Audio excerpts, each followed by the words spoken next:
हिंदुस्तान के खिलाफ गतिविधियां, नजरिया और एजेंडा पैडलिंग। अब जरा इसको समझने के लिए मैं कुलकर्णी साहब जल्दी से आपके पास आना चाहता हूं।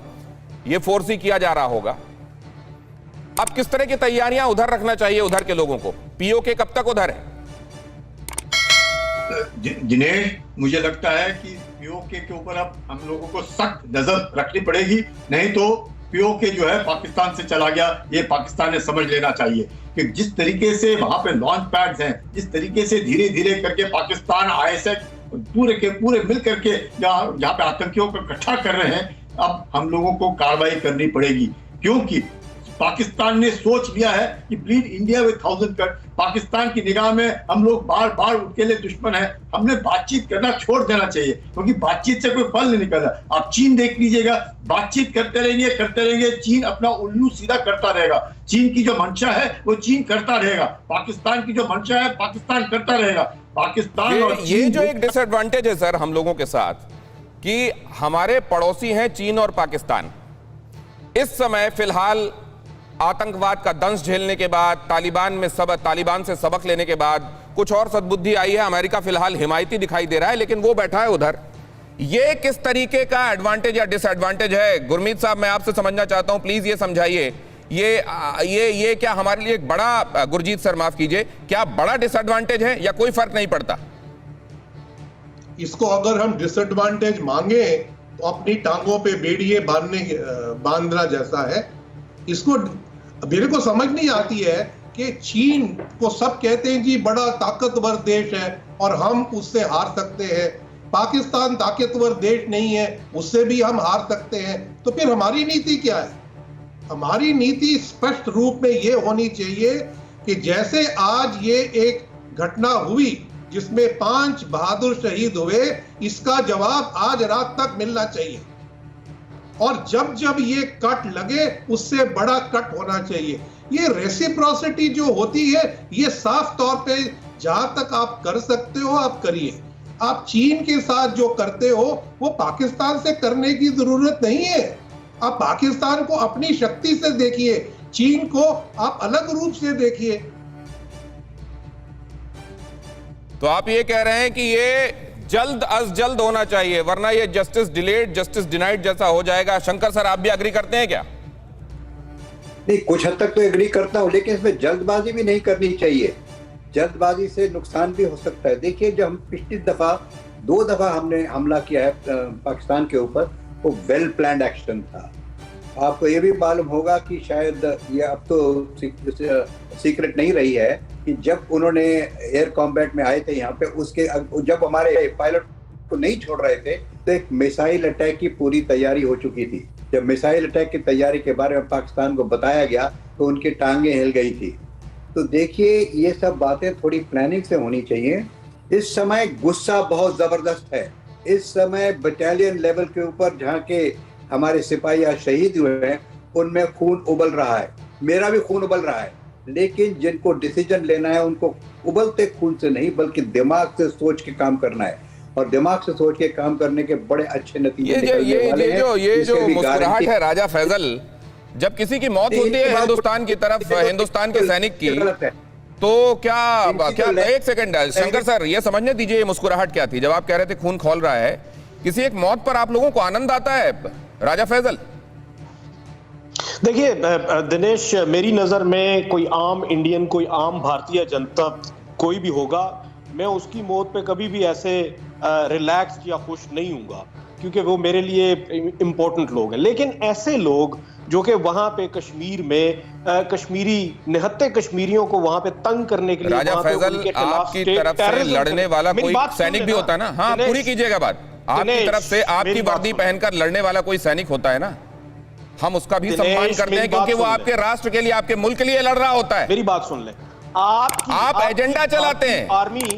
आपकी भारतीय आर्मी जो कि वहां पे बैठी हुई है, वो सिर्फ और सिर्फ 1 बजे के लिए बैठी हुई है ना। It is the most militarized zone in the world, और वहां पे वो निहत्ते कश्मीरियों को, कल से आपने 1400 कश्मीरी पकड़े हुए हैं, आप उनको किस लिए पकड़ रहे हैं? किस लिए पकड़ रहे हैं? राजा फैसल, उनको वहां बैठने के बाद चॉकलेटें मिलती है क्या? आप मामे लगते हैं उनको कश्मीर वहां पे। मिलिट्री को आपको इतनी वहां बड़ी से निकलना तादाद में चाहिए ना। बैठने के बाद सबसे चॉकलेट्स बड़ी मिलती बात है ये क्या? आप ये कह रहे हैं, अपना आप घर ये कह रहे परिवार हैं कि छोड़कर बैठे होते हैं वो वहां, पाकिस्तान किसकी वजह से बैठे होते हैं? उससे पहले आप मुझे ये बताएं, राजा फैसल, बात सुनिए, आपसे मुजाहिदीन को संभाले नहीं अगर जाते। मिलिट्री 3 वहां पर है, दिन किस वहां वजह लगा के से बैठे हुए हैं कि आप लोग वहां घाव देना बंद नहीं करते? अहल आर्मी है, वो तो इस काबिल भी नहीं कि वो वहां पे मुजाहिदीन के साथ लड़ सके। आप हमारे साथ लड़ाई करने की आर्मी कोशिश के करेंगे। बारे में आपकी ये गलत औकात मत है? बोलिएगा। आपकी औकात है हमारे साथ लड़ाई करने की? मैंने ये इस पूरी डिबेट में इस बात का ख्याल रखा है कि आपकी यूनिफॉर्म वाले जो सर्विसेज हैं उसके बारे में मेरी तरफ से कुछ गलत ना जाए, और आप इसका ख्याल रखिएगा राजा फैसल। अगर आपके लिए आपकी आर्मी सम्मानित है तो मेरे लिए बहुत सम्मानित है। मैंने ब्रिगेडियर हारिस को भी पूरा सम्मान देकर यहां बुलाया है। एक सेकंड राजा फैसल, और दूसरे मैं आपसे यह जानना चाहता हूं कि आप कह रहे हैं कि आपके यहां आम इंसान, एक सेकंड, वहां मिलिट्री क्यों लगानी पड़ती है? करनी चाहिए। उसकी वजह क्या है? उसकी वजह यह है कि अरे हमको केरल में क्यों नहीं बिठाने पड़ते लोग सेना के? कश्मीरियों के लिए आपने एक सोल्जर वहां पे भेजा हुआ है बंदूक के साथ, तो फिर भी ये प्रॉब्लम हो रही है कि आप एलओसी को कंट्रोल नहीं कर पा रहे। कभी आके बात करके देखिए यहाँ पे राजा फैसल, आइए मैं लेके चलता हूँ, करनी चाहिए, आइए कश्मीरियों से बात कीजिए। मैं ये रिवील नहीं करूंगा आप पाकिस्तान से आए और आप क्या क्या कहते हैं, थोड़ा आपको विग लगवा दूंगा, आपकी थोड़ी दाढ़ी बाड़ी बढ़वा दूंगा ताकि आप पहचान में ना आए, वरना पहचान में आने में संकट हो जाएगा आपको भी बहुत अच्छे तरीके से। एक सेकंड, पता आपको भी है, पता आपको भी है राजा फैसल, आपके बलूचिस्तान में क्या चल रहा है? हम बलोचिस्तान में जो कुछ भी चल रहा था उसको अब काउंटर कर रहे हैं, जो कि आपकी तरफ से। अरे वो आपकी तरफ से हारिस आपकी तरफ से फायर करने आ गए। हारिस से बात कर लेने दीजिए मुझको। हारिस, अब मैं ये समझना चाहता हूँ, एक सेकंड राजा फैसल, ओके राजा फैसल को अभी डाउन कीजिए प्लीज। हारिस से मुझको बात करने दीजिए। हारिस, मुझे ये समझाइए कि क्या हम लोग बगैर किसी बायस के इश्यूज को आइडेंटिफाई करके और आने वाले दिनों के लिए हम ये इंश्योर कर सकते हैं कि अब और खून ना बहे, या ये सिर्फ केवल बातों तक रहेगा कि खित्ते में अमन चाहिए हमको? देखें, इसमें 2-3 चीज़ों की ज़रूरत है। आप अपनी फौज को बताएं कि कश्मीर में वहाँ के औरतों, बच्चों, बूढ़ों पर जुल्म करना बंद कर दें, उनको अपनी आज़ादी दें, उनको आज़ादी से अपने काम कारोबार करने दें। ये कौन सा चश्मा पहनते हैं आप?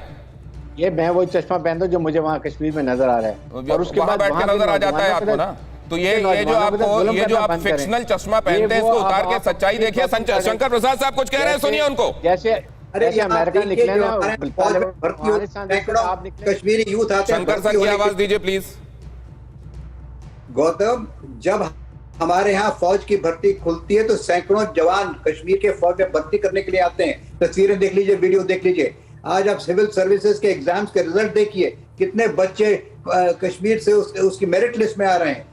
आज आप देखिए कितने लोग पढ़ना चाहते हैं कश्मीर के अंदर, कितने लोग टूरिज्म में जा रहे हैं। वहाँ पे सारी इंडस्ट्री कश्मीर की टूरिज्म पर डिपेंड करती है।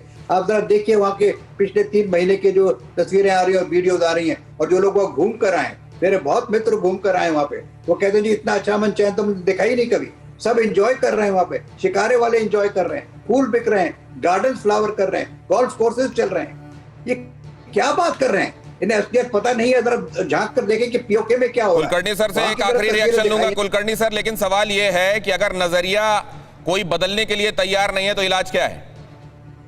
इसमें कोई शक नहीं है, पाकिस्तान जो है उसकी जो नींव है वो अब एक आतंकी नींव है। पाकिस्तान की पहचान पूरे विश्व में एक आतंक की पहचान है।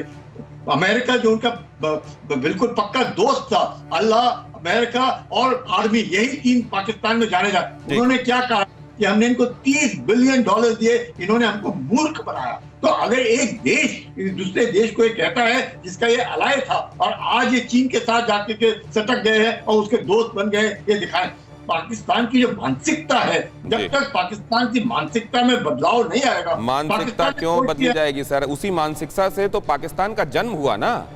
वो 2 कौमी थ्योरी, 2 लोग, 2 अलग अलग मजहबों के लोग साथ में नहीं रह सकते।